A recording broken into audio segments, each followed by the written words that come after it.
Abhilashi University. Admission start for 2020 and 21.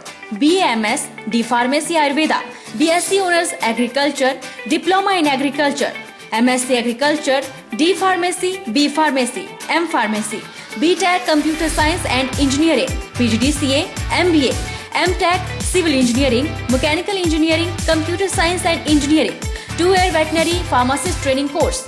Also contact for 4-year BA BEd, BSc BEd, Diploma in Arts and Craft, MA Economics, MA Education, MSc Geology Mathematics, PhD in Geology, Management, Education, Pharmacy, Mechanical and Computer Engineering, BSc Medical Lab Technology, BPT. Contact for admission. Abhilashi University, Chalchawk, District Mandi, Himachal Pradesh.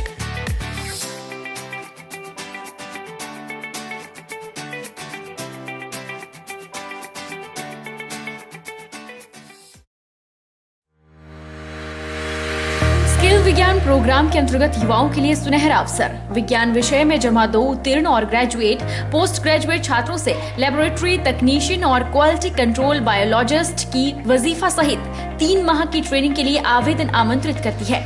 आवेदन की अंतिम तिथि 31 जुलाई है। आप हमारे हिमकॉस्ट website पर जाएं और दिए गए नंबरों पर संपर्क करें।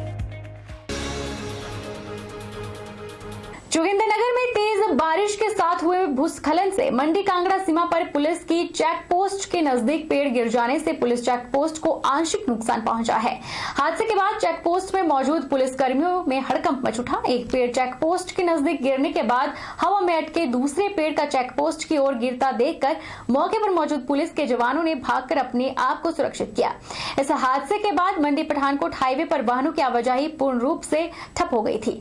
सड़क के दोनों ओर लगी वाहनों की लंबी कतारों में परिवहन निगम की बसें, फल, सब्जी, दूध और ब्रेड की आपूर्ति करने वाले वाहन भी घंटों फंसे रहे। हादसा सोमवार सुबह करीब 6 बजे का आसपास हुआ। तेज बारिश के साथ हाईवे के साथ लगती पहाड़ी पर भूस्खलन शुरू हो गया। जोगिंद्रनगर की ग्राम पंचायत गलू पठानकोट मंडी रोड पर जोगिंद्रनगर से लगभग 7 किलोमीटर दूरी पर है। यहाँ के लिए 2008 में SC/SP योजना के तहत रोड बना था, जिसका कार्य आज तक पूरा नहीं हुआ है। इतने सालों में इसमें सिर्फ एक बार लगभग 500 मीटर की दूरी तक सोलिंग बिछी, बाकी कोई कार्य नहीं हुआ है।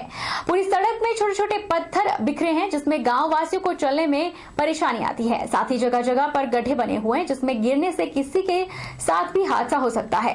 वहीं गांव वालों का कहना है कि इस गड्ढे को पड़े हुए 1 साल से ऊपर हो गया है, लेकिन कोई भी ध्यान नहीं दे रहा है।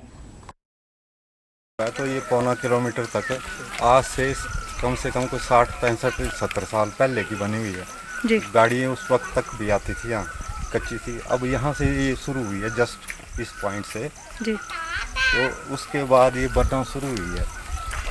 ये लिंक रोड है गड़ू बटवाड़ी मल्लन होते हुए यहाँ नीचे नेशनल हाईवे पे दोबारा ये मिलता है जाके जी। और हमें प्रशासन के बारे में यही कहना है कि थोड़ा रोड के ऊपर ध्यान दिया जाए, क्योंकि बरसात काफ़ी ज़ोरों पे तो अभी उतरी नहीं, अभी तो स्टार्टिंग है बरसात की। और गांव में जैसे सबके पास बाइक्स है, कईयों के पास गाड़ियां है, तो नीचे मेन रोड पे गाड़ियां खड़ा करना पड़ता है। और बाइक वाले भी रात को पैदल ही आते हैं। कई बार बाइक वाले गिरे भी हुए हैं। तो गड्ढे भी बहुत ज़्यादा है। जो आप बता रहे थे कि नीचे बहुत बड़ा गड्ढा है, वो तो कई सालों से है। और वो जो है नेशनल हाईवे से टच करता है ऊपर लिंक रोड के लिए। अगर वो गड्ढा देखा जाए तो उसकी हाइट ही कम से कम 100 से 150 फीट है। यहाँ रोड जब से हमारे माँ बाप थे तब उस टाइम से रोड ऐसा ही है खराब। पहले थोड़ा ठीक था, अब तो इससे ज़्यादा हो गए। पैदल चलने को भी बड़ी मुश्किल हो रही है। पत्थर रास्ते से चलते हुए ठोकरें लग रही है। दिन भर परिवार की देखभाल एवं घरेलू कार्यों में व्यस्त रहने वाली सीमा देवी के चेहरे पर अब आत्मविश्वास और स्वरोजगार की मिठास है। मौन पालन के शौक ने उनके जीवन में बदलाव लाते हुए परिवार की आर्थिकी में बहुमूल्य योगदान देने के काबिल बनाया है। और यह संभव हो पाया है कि मुख्यमंत्री मधु विकास योजना के कारण, जिससे सीमा देवी जैसी अनेक महिलाओं और ग्रामीणों को स्वरोजगार का बेहतर विकल्प घर द्वार पर ही उपलब्ध हो सका है।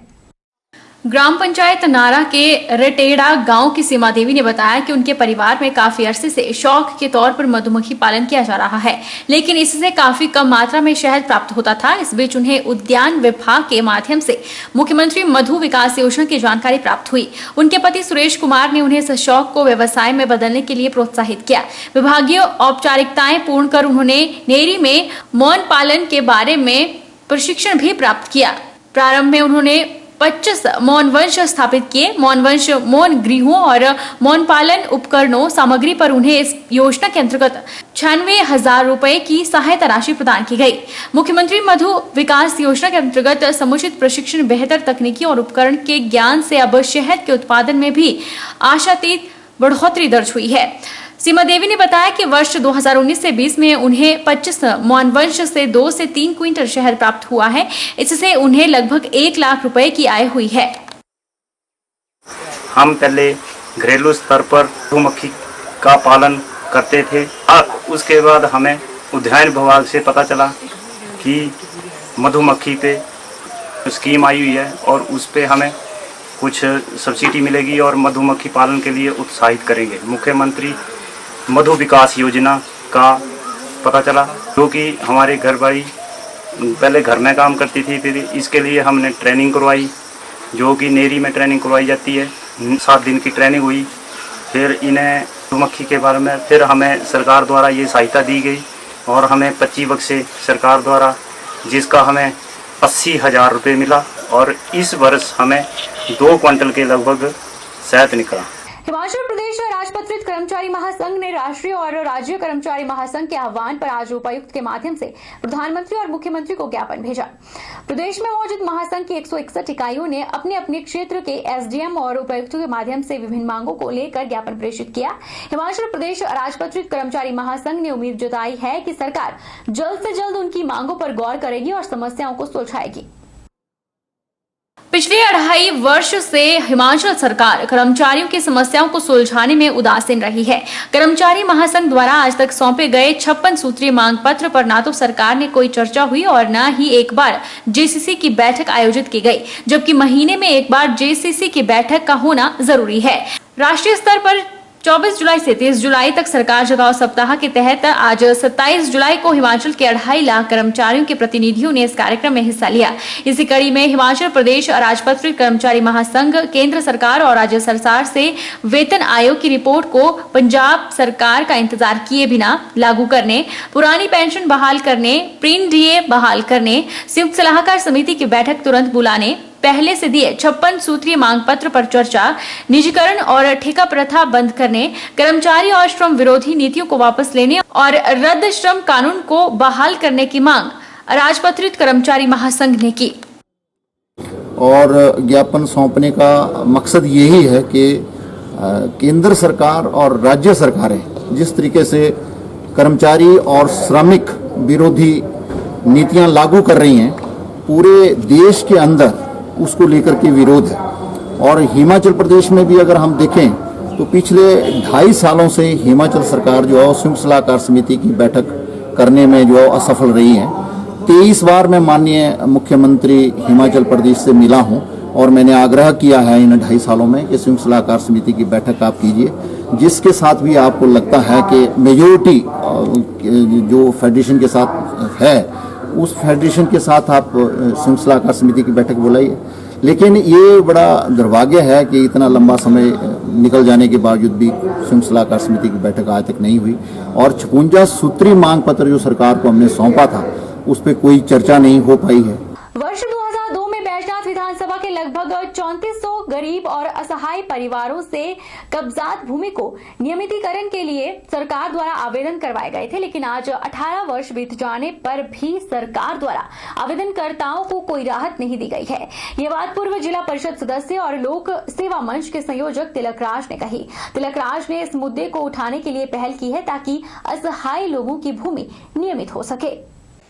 वर्ष 2002 में शासन द्वारा और प्रशासन द्वारा लोगों को जो नाजायज कब्जाधारी थे उनको उनकी जो भूमि थी उसको नियमितीकरण हेतु एक फाइल तैयार करवाई थी। हर एक व्यक्ति को आवेदन करने के लिए लगभग सरकार को 50 रुपये प्रति फाइल देने का जो नियम था वो सरकार ने बनाया था।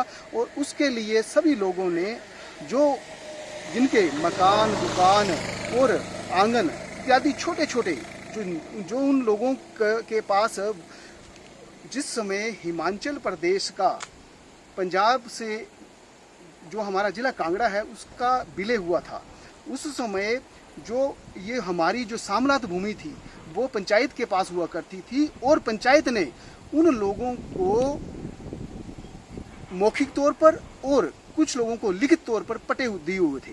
परंतु शासन की कुछ नाकामियों और खामियों के कारण वो पट्टे और वो मौखिक बात जो है वो पंचायत के साथ पटवारियों का जो वर्तमान में वो उस समय जो कार्यरत थे और उनके पास जो मूल डाटा था वो उनके पास नहीं मिल पाया, जिसके कारण और उन्होंने संपर्क भी नहीं किया, क्योंकि एक एक पटवारी के पास आज की जो आदि तहसील के मुताबिक जो आज वैनाथ विधानसभा की आदि तहसील है उतना एक परिवार सर्कल हुआ करता था, जिसके कारण वो एक सिर्फ सिंगल एंट्री डालकर उस जो पंचायत की भूमि थी, श्यामरात भूमि थी, उसको सरकार के साथ विलय कर दिया, जिसका नतीजा आज लोग भुगत रहे हैं।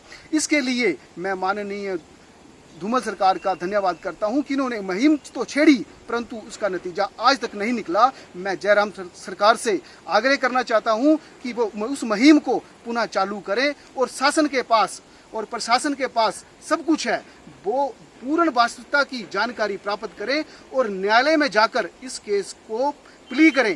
सदर युवा मोर्चा मंडी ने ग्राम पंचायत धनियारा के समराहन ग्राम केंद्र में 300 से अधिक पौधे लगाए। प्रदेश युवा मोर्चा सचिव ने जानकारी देते हुए कहा कि पूरे प्रदेश में भारतीय जनता युवा मोर्चा अमित ठाकुर के नेतृत्व में 1 लाख पौधे रोपेगा।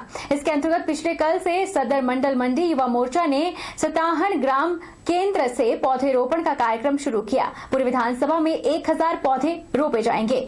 वहीं पर सदर मंडल अध्यक्ष योगेश ठाकुर ने प्रेस को दिए बयान में कहा कि पूरे मंडल में 31 जुलाई तक 10 स्थानों पर 3000 से ज्यादा पौधे रोपे जाएंगे। हिमाचल प्रदेश में भारतीय जनता युवा मोर्चा 1 लाख पौधे रोपेगा, ऐसा टारगेट हमारे युवा मोर्चा के जुझारू अध्यक्ष भाई अमित ठाकुर जी ने पूरे युवा मोर्चा को दिया है, जिसके अंतर्गत आज हम सदर विधानसभा क्षेत्र में ग्राम पंचायत धनियारा के समराहन शक्ति केंद्र पर पौधे रोप रहे हैं।